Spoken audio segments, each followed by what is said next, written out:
مساجد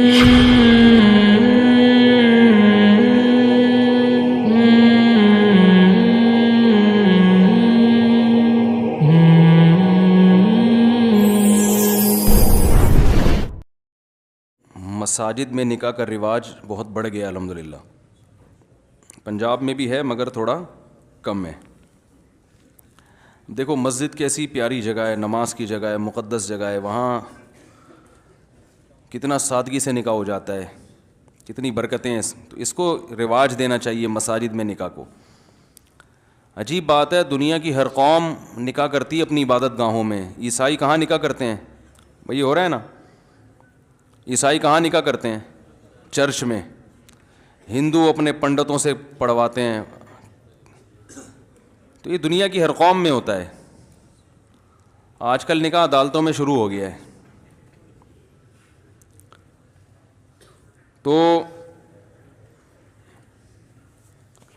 جائز ناجائز کی بات نہیں ہے, جائز تو کہیں بھی ہے. کہیں بھی نبی صلی اللہ علیہ وسلم نے نکاح پڑھایا, کہیں بھی معاملہ طے ہو گیا تو وہیں بیٹھے بیٹھے نکاح پڑھا دیا. لیکن جب کوئی جگہ آپ نے سلیکٹ کرنی ہی ہے تو اس کے لیے سب سے بہتر جگہ کون سی ہے؟ مسجد ہے. تو اس کو رواج ڈالنا چاہیے. اس کی ایک برکت ہوتی ہے, ایک روحانیت ہوتی ہے. اس میں گناہوں کی طرف توجہ نہیں جاتی. بھئی کیا مسئلہ ہے؟ اچھا, دوسرا بار بار اس پر بات ہوتی رہتی ہے, نکاح کو آسان بناؤ, آسان بناؤ, آسان بناؤ, ٹینشن فری بناؤ نکاح کو. زنا کو مشکل ہونا چاہیے, نکاح کو آسان.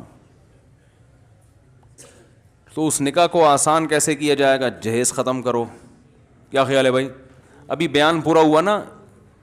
جو اسلام پہ مکمل راضی ہو تو اسلام میں جہیز ہے. سارا خرچہ اللہ نے کس پہ ڈالا ہے؟ بولتے کیوں نہیں بھائی؟ لڑکے پہ ڈالا ہے. نان نفقہ لڑکا کرے گا, مہر لڑکا دے گا, اور اللہ بھلا کرے گھر کا سامان سارا کون لے کے دے گا؟ لڑکا دے گا. تو سارا وہ اسٹینڈرڈ بھی وہی ہونا چاہیے جو لڑکی والوں کا اسٹینڈرڈ ہے, اس حساب سے. تو سارے خرچے اللہ نے مرد کے کندھوں پہ ڈالے ہیں, اور اللہ نے قرآن میں مرد کی فضیلت اسی بیس پہ بیان کی ہے. الرجال قوامون علی النساء بما فضل اللہ بعضهم علی بعض وبما انفقوا من اموالهم. اب لوگ نیچے بڑھے ہیں نا تو ثواب زیادہ ملے گا. پیچھے لوگ بیچارے کھڑے ہوئے ہیں نا, وہ دیکھ رہے ہیں. تو الرجال قوامون علی النساء, اللہ تعالیٰ فرماتے ہیں کہ مرد کو ہم نے حاکم بنایا ہے. عورت غلام نہیں ہے, محکوم ہے. محکوم میں اور غلام میں فرق ہوتا ہے. دیکھو جو بھی وزیر اعظم ہے, جو بھی صدر ہے, وہ حاکم ہے. ہم کیا ہیں؟ محکوم ہے نا. اب خواتین کہتی ہیں ہم کیا مرد کے ماتحت ہیں. تو بھائی جب آپ حکومت کے ماتحت ہو کر اس میں ذلت نہیں ہے, پولیس کے ماتحت ہوتے ہیں نا نیچے لوگ, آپ کا باس آپ اس کے ماتحت ہیں, تو یہ کیا مطلب جو امپلائی ہیں وہ غلام ہیں کیا باس کے؟ بھائی ماتحت ہیں. ماتحت کا مطلب یہ ہے کہ تبلیغ میں جاتے ہیں ایک امیر ہوتا ہے باقی سارے ماتحت. ہو گئے ہم ماتحت ہیں بھائی. تو ہم, یہ تو توہین ہے. توہین کس بات کی ہو گئی؟ دنیا میں کوئی بھی نظام اس وقت تک نہیں چلتا جب تک ایک ذمہ دار اور ایک امیر نہیں ہوتا. تو گھر بھی ایک جگہ ہے نا جہاں لوگ ہوتے ہیں, تو اس میں بھی کسی کو سربراہ ہونا چاہیے کہ نہیں ہونا چاہیے؟ تو وہ سربراہ ہے, اور عورت اور بچے اس کے ماتحت ہیں. تو ماتحت ہیں. تو اللہ نے بیان کیا کہ مرد کو بھی ہم نے زوجہ پہ کیا بنایا ہے؟ حاکم بنایا. عورت ماتحت ہے. تو اب کیوں حاکم بنایا؟ اس کی دو وجہ اللہ نے بیان کی ہیں. ایک بما فضل اللہ بعضهم علی بعض, اللہ نے بعض کو بعض پر ویسے ہی فضیلت دی ہے. کچھ صلاحیتیں اللہ نے مرد کو عورت سے زیادہ دی ہیں. اس بیس پر وہ گاڈ گفٹڈ ہیں. وہ کیا ہیں؟ وہ خدا کی طرف سے.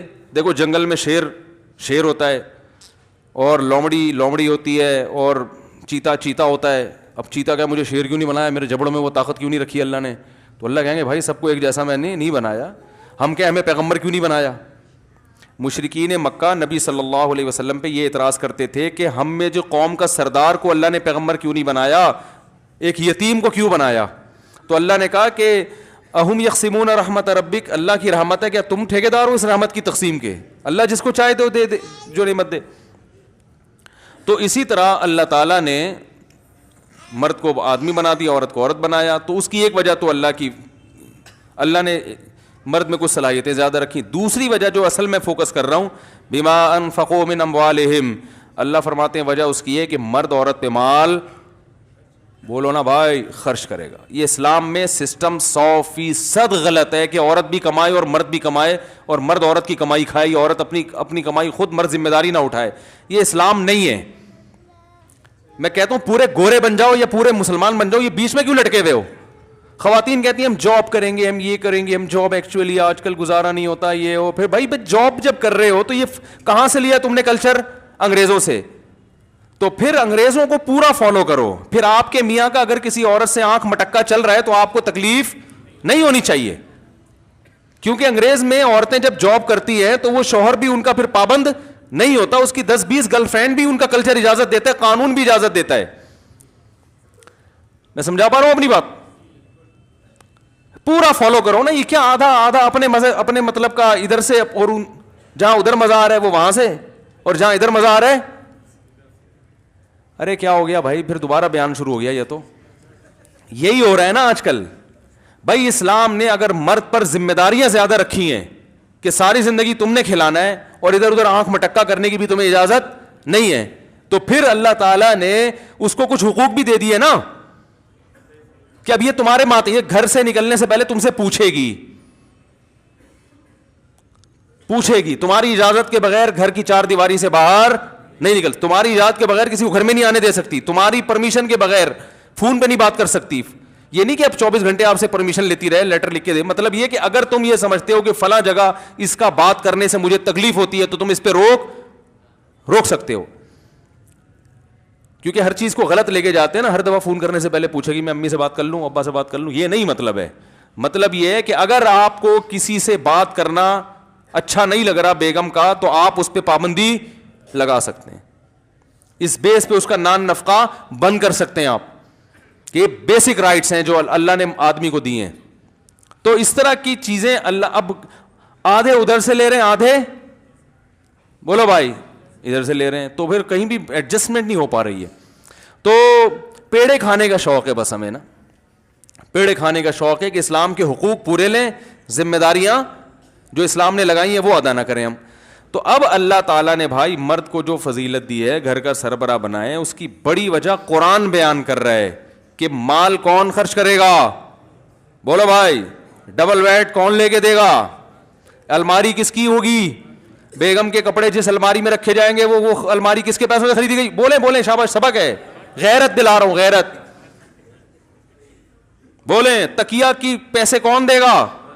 وہ ڈنر سیٹ جس میں پلیٹیں بیگم کھائے, پلیٹوں میں کھائے, پلیٹیں تو نہیں کھائے گی خیر, پلیٹوں میں جو چیزیں کھائے گی وہ پلیٹیں کس کے پیسوں سے ہوں گی؟ مرد کے پیسوں سے ہوگی. جو زیور اس کے گلے میں ڈلے گا وہ کہاں سے آئے گا بھائی؟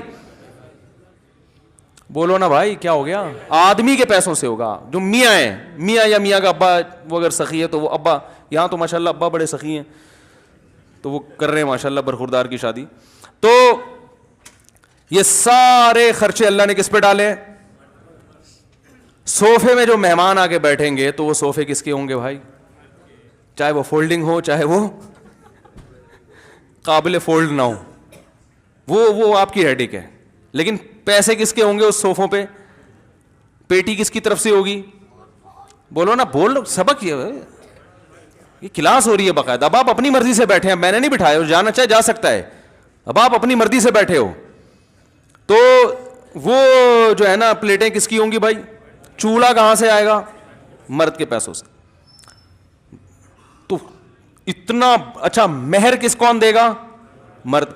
مہر 25,000 5,000 2,500 ریٹ چل رہے ہیں مارکیٹ میں, اور جہیز ایڈوانس میں 8-10 لاکھ کا پہلے سے پہنچ چکا ہوتا ہے. مہر میں معافی کا آپشن بھی ہے, جہیز میں معافی کا آپشن بھی, وہ ایڈوانس میں لیا جاتا ہے, وہ معافی کا آپشن ہی ختم ہو گیا.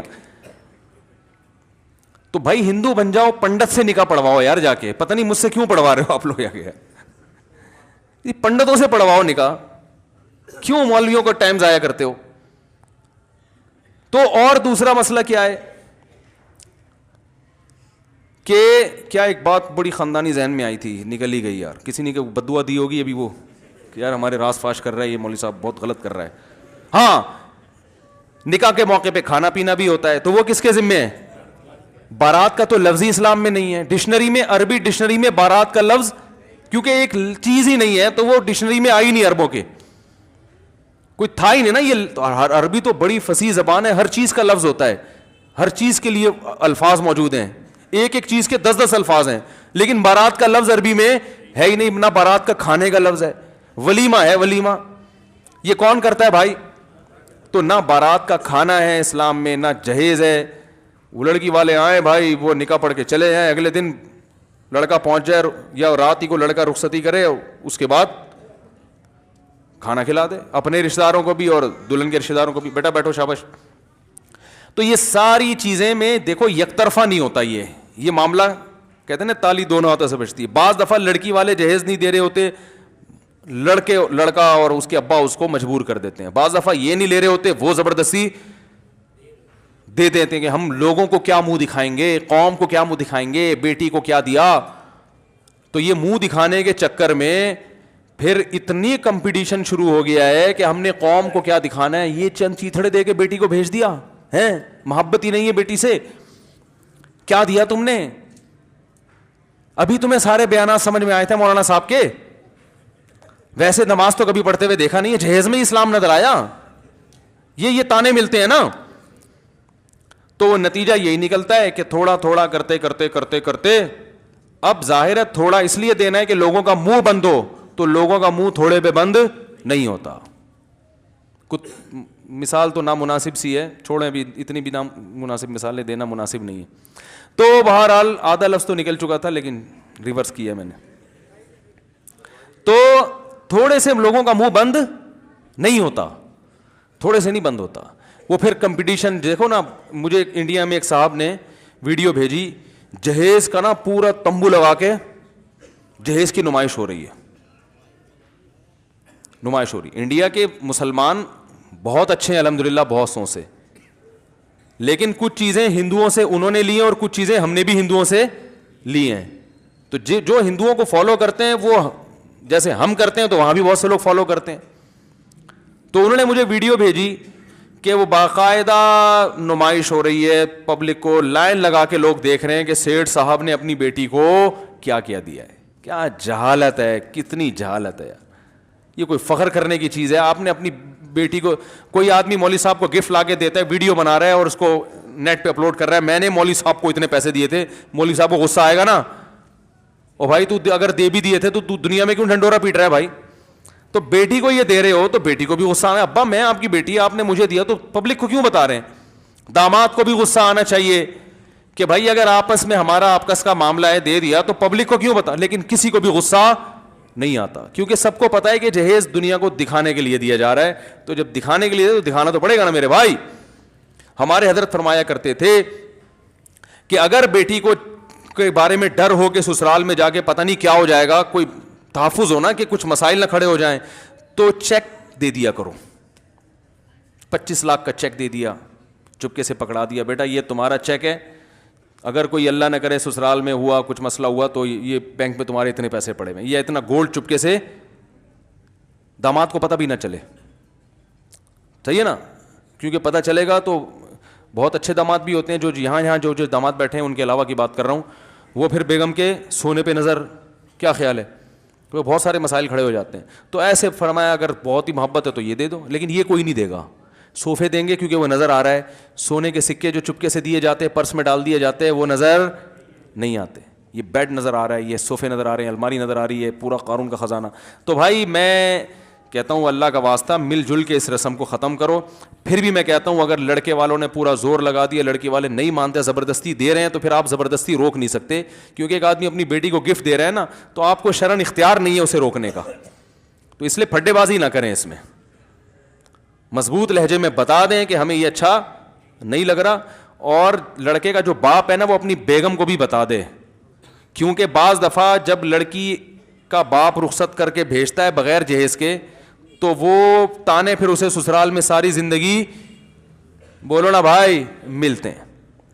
لائی کیا چند چیتھڑے, یہ ساسوں کی طرف سے, لائی کیا چند چیتھڑے, اور باتیں ایسے کرتی ہے جیسے تیرے باپ نے تجھے سونے میں تول کے بھیجا ہو. یہ بڑے پرانے ڈائلاگ ہیں جو ساسیں سیکھتی ہیں باقاعدہ, آرڈر پہ ان کو سکھائے جاتے ہیں کہ اس طرح سے اس اسٹائل میں بہو کے سامنے آپ نے یہ بولنا ہے, کوئی الٹا سیدھا ایسا نہیں کہ جو گلے پڑ جاتا نا. تو بعض دفعہ یہ خطرہ ہوتا ہے لڑکی کے باپ کو, یار پتہ نہیں کیا بنے گا وہاں جا کے, تو وہ دے رہا ہوتا ہے, تو وہ رشوت کے حکم میں ایسا جہیز. بعض دفعہ واقعی محبت سے ہی دے رہے ہوتے ہیں, لیکن وہ محبت سے دے تو رہے ہو, لیکن آپ دیکھو کہ یہ اسلام میں ایک چیز کو پسند نہیں کیا گیا, تو ایسی چیز کو پروموٹ کرنا, محبت کا کچھ اور طریقہ ایجاد کر لو, ٹھیک ہے نا. وہ طریقہ یہی ہے کہ سونے کے سکے پرس میں ڈال کے دے دیا, یا بیگم بچی کو بتا دیا, دیکھو یہ تمہارا سونا ہے, گولڈ ہے, یہ میں نے تمہارے لیے بنایا ہے, جس دن تمہاری شادی ہونی تھی میں نے سوچا تھا اس دن ہینڈ اوور کروں گا, لیکن ابھی تو فی الحال چلی جاؤ, یہ لاکر میں پڑے ہوئے ہیں تمہارا, جب تمہیں ضرورت ہو تو یہاں سے لے لینا. ایسا یہ محبت کا طریقہ مارکیٹ میں ہے ہی نہیں, ٹھیک ہے نا, ہے ہی نہیں, چل ہی نہیں رہا. پھر باقی بعد میں آپ جو چاہیں دیں بیٹی کو. میں یہ نہیں کہہ رہا کہ بچی کو کبھی زندگی میں کوئی گفٹ ہی نہیں دینا, گھر بس گیا, موقع ختم ہو گیا, پھر آپ کی بچی آپ کا داماد, پھر تو داماد کو آپ لینڈ کروزر خرید کے دیں. آپ اللہ کرے میرے سسرال والے بھی سن رہے ہوں. پھر تو بھائی جب موقع ختم ہو گیا تو جو مرضی, آپ کا داماد ہے, بیٹوں کی طرح ہوتا ہے داماد, تو سمجھنا چاہیے اس کو بیٹوں کی طرح. پھر آپ دیں گے تو ہم یہ کہیں گے کہ داماد کو واقعی بیٹا سمجھ کے دے رہے ہیں. ابھی نمائش کا عنصر زیادہ ہوتا ہے, گفٹ کا عنصر کم ہوتا ہے. بعد میں کون دیتا ہے, بعد میں تو داماد سے اس کی تنخواہیں پوچھ کے اس کو اور ٹارچر کرتے رہتے ہیں, ابے تو کیا کھلا رہا ہے, وہ اوپر سے مجھ سے پیسے مانگنے آ جاتا ہے بھائی.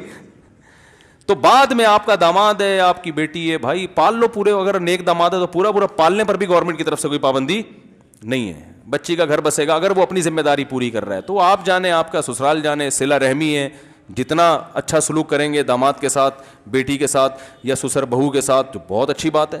ہم ہدیے سے, گفٹ سے منع نہیں کر رہے, ہم کہہ رہے ہیں کہ رسومات ہیں, نمائش زیادہ ہے, غریب باپ ٹینشنوں میں آئے ہوئے ہیں کہ شادی کیسے کریں بچوں کی, تو اس لیے سادگی اور خرچہ, بولو بھائی, کم سے کم خرچہ. حدیث میں آتا ہے اعظم النکاح برکتاً ایسرھا مؤونہ, سب سے زیادہ برکت اس نکاح میں ہے جس میں خرچہ سب سے کم ہو.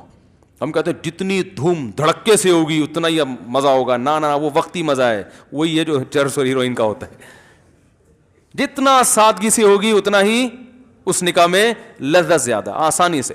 حضرت شیخ الحدیث مولانا زکریا رحمہ اللہ تعالیٰ کی زوجہ کا انتقال ہو گیا, تو وہ پھر مصروف اتنے تھے, وہ کہتے تھے میں نکاح نہیں کروں گا. ان کی بہت زیادہ مصروف لائف تھی, انہوں نے کہا میں نہیں نکاح کرتا, کیونکہ سارا دن وہ کتابوں میں لگے رہتے تھے. تو ان کی غالباً چچا زاد بہن تھی, خالہ زاد بہن تھی, تو رشتہ داروں نے زور ڈالا بھائی نکاح کر دو حضرت شیخ الحدیث سے نا, کہ بھائی اب آپ کی کزن ہے, آپ نکاح کر لیں, بغیر نکاح کے زندگی گزار رہے ہیں. بہت اصرار کیا, تو ایک دن انہوں نے جب بہت اصرار کیا, انہوں نے کہا چلاؤ پھر ابھی پڑھاؤ نکاح.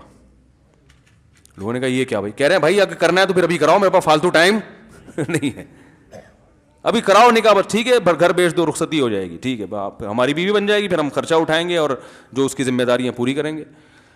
تو لوگ ایسے مانتے نہیں ہیں, لوگوں کہتے ہیں یہ کون سا ہو رہا ہے نکاح.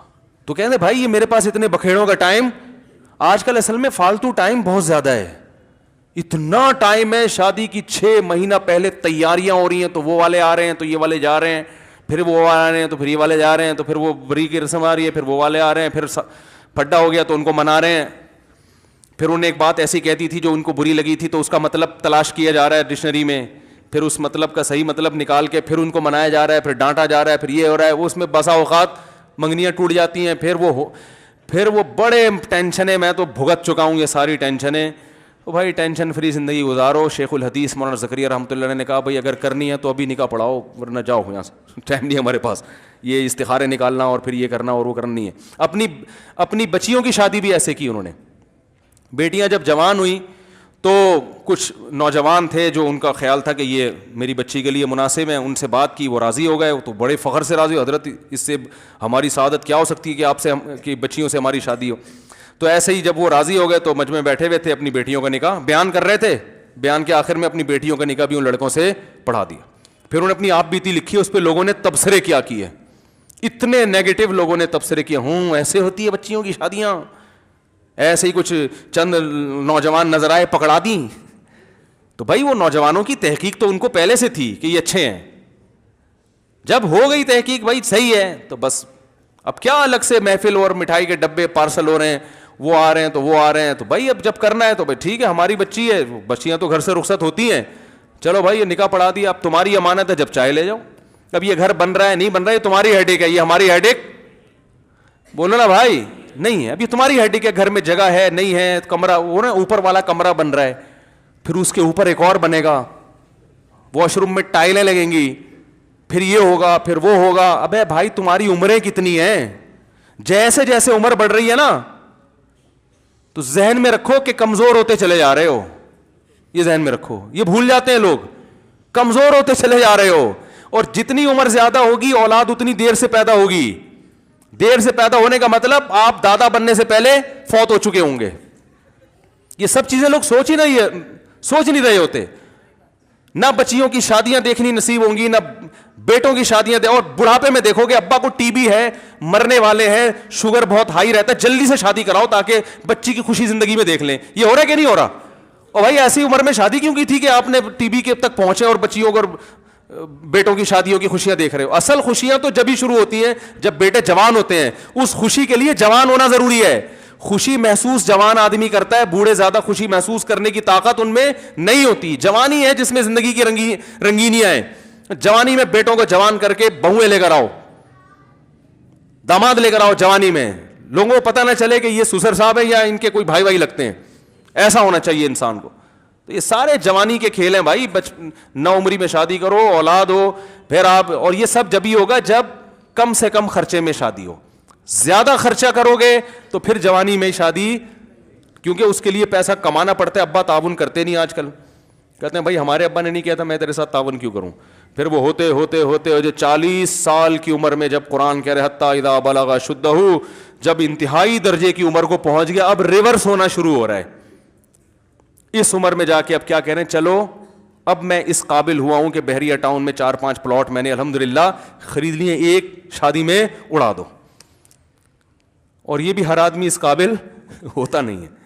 اور پھر ظاہر ہے 40 سال میں آپ کو ملے گا بھی 38 سال کا, 37 سال, 36.5, اس سے پیچھے تو مشکل ہے. تو پھر وہ ظاہر ہے وہ بھی اتنی دنیا دیکھ چکی ہوتی ہے کہ وہ بھی اتنا کانفیڈنس کہ وہ ماتحتی قبول کرنے کے لیے تیار نہیں ہوتی. اس نے اتنی دنیا دیکھی ہے, اتنا کانفیڈنس کہ اس کا ایک اپنا لائف اسٹائل ہوتا ہے جس میں وہ بڑی میچور ہو چکی ہوتی ہے. وہ ساس کو ساس ماننے کے لیے تیار, وہ ایک ماحول میں ڈھل چکی ہوتی ہے. آپ اپنے حساب سے نہیں ڈھال سکتے. تو یہ بڑے مسائل ہیں جس کی وجہ سے طلاقوں کے ریشو بڑھ رہے ہیں. تو کرو 40 سال میں نہیں کی تو ابھی کر لیں, بولے کوئی مسئلہ نہیں ہے اتنا, لیکن بہرحال آسان بناؤ میرے بھائی. کیا بناؤ نکاح کو؟ ہلکا پھلکا آسان. ہاں ولیمے میں اللہ نے آپ کو گنجائش زیادہ دی ہے تو اپنی گنجائش کے حساب سے پبلک کو کھانا کھلاؤ. بعض مالدار صحابہ ان کے 3 دن لنگر چلا کرتے تھے ولیموں کے. مغیرہ ابن شعبہ رضی اللہ عنہ بڑے مالدار تھے, جب نکاح کرتے نا تو لنگر کھول دیتے لوگوں کے لیے, کھولے عام 3 دن تک کھلا لنگر چلے گا, جس نے کھانا ہے آ کے کھائے. بڑا دسترخوان لگاتے تھے. تو یہ جو کہتے ہیں نا ولیمہ سادہ ہونا چاہیے, یہ تو ٹھیک ہے کہ یہ دھوم دھڑکا نہیں ہونا چاہیے, لیکن ولیمے میں اللہ نے اگر جتنی گنجائش دی ہے تو اس حساب سے کھانا کھلانا یہ کوئی برا عمل نہیں ہے. ہر آدمی کا اسراف الگ ڈیفینیشن ہے. اسراف کی ڈیفینیشن یہ کہ اپنی چادر سے زیادہ پاؤں نہ پھیلاؤ. تو ہاں اگر چادر ہے تو جتنی چادر ہے اس حساب سے پاؤں پھیلاؤ, تو وہ کر سکتے ہیں. اللہ تعالیٰ عمل کی توفیق عطا فرمائے. لاؤ بھائی جلدی سے نکاح فارم لے کر آؤ. اچھا بھائی, دلہن اور اس کے والد کا نام سدرہ سلطان بنت محمد سلطان. دلہن کے وکیل کون ہیں؟ آپ ہیں. اچھا ماشاء اللہ. جناب آپ نے مجھے اجازت دی ہے کہ میں سدرہ سلطان بنت محمد سلطان کا نکاح محمد زہیر, بھائی یہ ہونے دو, سدرہ سلطان بنت محمد سلطان کا نکاح محمد زہیر ولد محمد رفیع سے 1 تولے سونے کے عوض میں کروں, اجازت ہے آپ کی طرف سے؟ الحمد للہ نحمده ونستعینه ونستغفره ونؤمن به ونتوکل علیہ ونعوذ باللہ من شرور انفسنا ومن سیئات اعمالنا من يهده الله فلا مضل له ومن يضلل فلا هادي له ونشهد ان لا اله الا الله وحده لا شريك له ونشهد ان محمدا عبده ورسوله صلى الله تعالى عليه وعلى آله واصحابه وبارك وسلم تسليما كثيرا كثيرا. اما بعد فاعوذ بالله من الشيطان الرجيم. بسم الله الرحمن الرحيم. يا ايها الناس اتقوا ربكم الذي خلقكم من نفس واحدة وخلق منها زوجها وبث منهما رجالا كثيرا ونساء واتقوا الله الذي تساءلون به والارحام ان الله كان عليكم رقيبا. وقال تعالى يا ايها الذين امنوا اتقوا الله وقولوا قولا سديدا يصلح لكم اعمالكم ويغفر لكم ذنوبكم ومن يطع الله ورسوله فقد فاز فوزا عظيما. وقال النبي صلى الله عليه وسلم النكاح من سنتي وقال فمن رغب عن سنتي فليس مني. وقال النبي صلى الله عليه وسلم تزوجوا الودود الولود فإني مباهي بكم الأمم.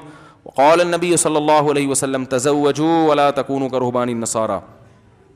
بھائی محمد زہیر وہ دن آ گیا. کب سے پیچھے پڑا ہوا تھا میری شادی کرا دو میری شادی کرا, آ گیا. آج تم بہت خوش قسمت ہو, ٹھیک ہے نا. وہ لطیفہ ضرور سن لینا, اس اتوار کو میں نے چوہے اور شیر والا لطیفہ سنایا ہے, وہ خاص دولہوں کے لیے. وہ اتوار کے بیان میں نا ضرور سن لینا. ابھی وقت زیادہ ہو گیا ورنہ دوبارہ سنا دوں جلدی جلدی. وہ ایک شیر نے نا شادی ہونے والی تھی, اس نے اعلان کیا, لومڑی سے کہا کہ میرا کارڈ بانٹو شادی کا, اور یہ کوشش کرنا کہ میری بارات میں کوئی گھٹیا خاندان کا گھٹیا آدمی نہ آئے, یعنی جنگل کا جو ہے نا. میں چونکہ شیر ہوں, جنگل کا بادشاہ ہوں, تو شیر ہوں نا, تو شیر کے خاندان میں چیتا آئے, بن مانس آئے اور بھیڑیا آئے, یہ سب چیزیں تو ٹھیک ہیں, کوئی گھٹیا نیچ نسل کا جانور نہیں آنا چاہیے. اب کیا ہے جناب, وہ جب بارات جا رہی ہے تو بارات میں دیکھا گیا ایک چوہا ناچ رہا ہے, بڑا ڈشن کر کے نا خوب گھوم رہا ہے, رقص کر رہا ہے اور بڑا ناچ رہا ہے. وہ شیر دولہا بنا ہوا بیٹھا تو اس کی نظر پڑ گئی چوہے پہ, غصے سے لال پیرا ہونے لگا نا. اس وقت تو اس نے کچھ نہیں کہا, اس نے کہا ابھی دیکھو شادی ختم ہوئی پھر میں پکڑتا ہوں اس لومڑی کو, پکڑتا ہوں میں, یہ کیوں اس گھٹیا جانور کو کیوں آنے دیا اس نے, شیر کی شادی ہو رہی ہے, مذاق تھوڑی ہے. اب چوہا ناچے جا رہے. بالآخر جب رخصتی ہو گئی شیرنی کی, شیر نے لومڑی کو بلا کے انکوائری کی, یہ کیا مذاق ہے, میں نے تجھے منع کیا تھا کوئی گھٹیا جانور نہیں آنا چاہیے. لومڑی نے کہا حضور غلطی ہو گئی. شیر نے کہا گرفتار کر کے لاؤ چوہے کو. چوہے کو گرفتار کر کے لایا گیا. شیر نے پوچھا تجھے شرم نہیں آتی, تو میری شادی میں ناچ رہا ہے. تو چوہے نے کہا زیادہ شور نہیں مچا, شادی سے پہلے میں بھی شیر ہی تھا. شادی سے پہلے میں بھی, ابھی جب ہو جائے گی نا یہ ساری اکڑ, یہ پھونپھا جو ہے نا تیری بھی ختم ہونے والی ہے تھوڑی دیر میں. تو بھائی یہ لطیفہ سن کے شادی کر رہے ہو نا, صحیح, اللہ تعالیٰ برکت دی بھائی ان کے نکاح میں. اچھا جناب محمد زہیر والمحمد رفیع, میں نے 1 تولہ سونا کے عوض میں آپ کا نکاح سدرہ سلطان بنت محمد سلطان سے کیا, آپ نے قبول کیا؟ زور سے ذرا ماشاء اللہ, اللہ تعالیٰ برکت دے جی. خوب, الحمدللہ رب العالمین والعاقبۃ للمتقین والصلاۃ والسلام علی رسولہ الکریم وعلی آلہ وصحبہ اجمعین. اے اللہ اس نکاح کو اپنے دربار میں قبول فرما. اے اللہ اس کی برکتیں میاں بیوی کو کامل طور پر نصیب فرما. تا دم حیات محبت الفت کے ساتھ زندگی گزارنے کی توفیق نصیب فرما. آپس کے اختلاف و انتشار سے, لڑائی جھگڑوں سے, ہر قسم کے شر اور فساد سے اللہ ان دونوں کی ہمیشہ کے لیے حفاظت فرما. اے اللہ اس نکاح کو ان دونوں خاندانوں میں جوڑ کا ذریعہ بنا, دونوں خاندانوں میں محبت الفت کا ذریعہ بنا, دونوں خاندانوں کو شیطان کے شر سے, بغض و عداوت سے, غلط فہمیوں سے اللہ محفوظ فرما. اے اللہ جو ہم میں بیمار ہیں ان کو شفا عطا فرما, جس کی جو جائز مراد ہے اللہ اس کی مراد کو پورا فرما. اللہم انا نسألک من خیر ما سألک منہ نبیک محمد صلی اللہ علیہ وسلم ونعوذ بک من شر ما استعاذک منہ نبیک محمد صلی اللہ علیہ وسلم. انت المستعان وعلیک البلاغ ولا حول ولا قوة الا باللہ. صلی اللہ تعالی علی خیر خلقہ محمد وعلی آلہ وصحبہ اجمعین برحمتک.